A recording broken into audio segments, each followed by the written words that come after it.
कहानी मां का संघर्ष और त्याग। यह कहानी एक छोटे से गांव छगनपुर के गरीब किसान अजय और उसकी पत्नी सीमा के संघर्ष की है। अजय के पास गांव में एक छोटी सी जमीन थी जिस पर वह खेती करके अपने परिवार का पालन पोषण करता था।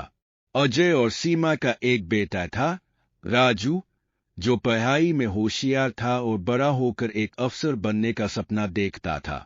लेकिन जैसे जैसे समय बीता, अजय की जमीन की उपज घटने लगी। फसलें पहले जैसी नहीं रही। यह समस्या अजय के लिए बहुत बड़ी चिंता का कारण बन गई। परिवार की स्थिति खराब होने लगी। अजय हर रोज सोचता कि वह क्या करे ताकि परिवार का पेट भर सके। पहला मोड़, अजय की चिंता। एक दिन अजय अपनी बंजर होती जमीन के पास बैठा सोचने लगा। उसकी आंखों में बेबसी साफ झलक रही थी। सीमा ने देखा कि अजय बेहद चिंतित है। उसने पास आकर पूछा, क्या सोच रहे हो? अजय ने लंबी सांस ली और कहा, अब इस जमीन से गुजारा नहीं हो पाएगा। पता नहीं क्या करूंगा।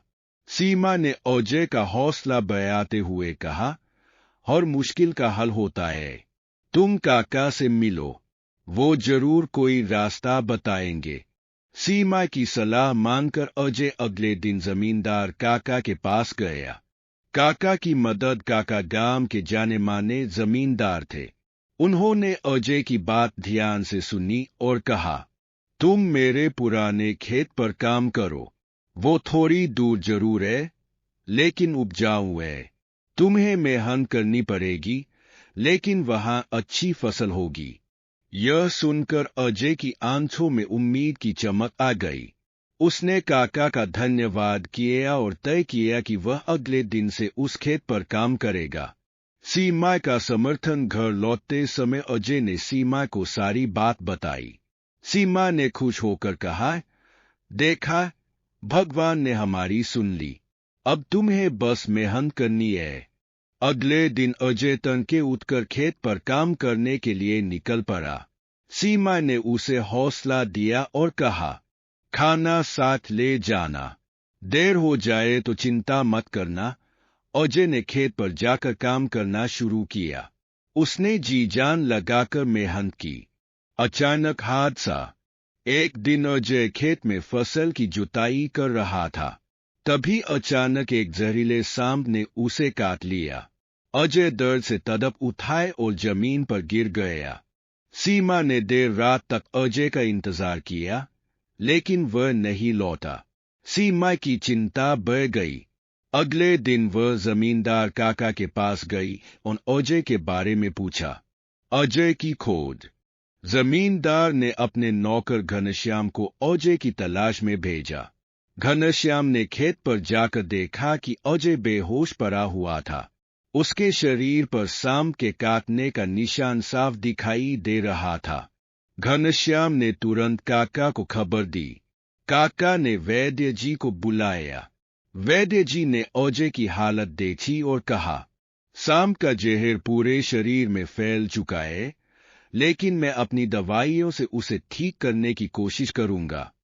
अजय को घर लाकर सीमा ने उसकी देखभाल शुरू की। वैद्य जी की दवाइयों और सीमा की सेवा से अजय की हालत में थोड़ा सुधार हुआ, लेकिन वह पूरी तरह ठीक नहीं हो पाया। अब घर की जिम्मेदारी सीमा पर आ गई थी। उसने हिम्मत नहीं हारी और जमींदार से खेत पर काम करने की अनुमति मांगी। काका ने कहा, तुमने बहुत हिम्मत दिखाई है, मैं तुम्हारी मदद करूंगा।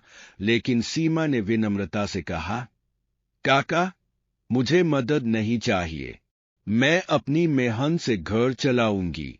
सीमा की मेहनत और त्याग। सीमा दिन रात खेतों में काम करने लगी।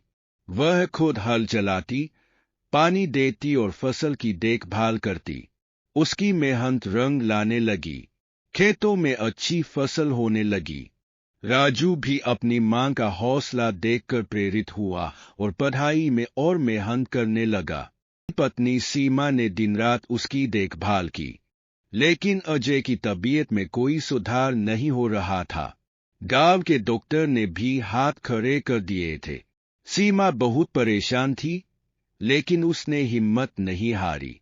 उसने अजय के लिए हर संभव उपाय किया, उसे पौष्टिक भोजन दिया और उसकी देखभाल में कोई कमी नहीं रखी।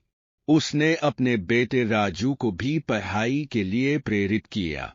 राजू मेहनती था और उसने अपनी पढ़ाई में पूरी लगन से काम किया।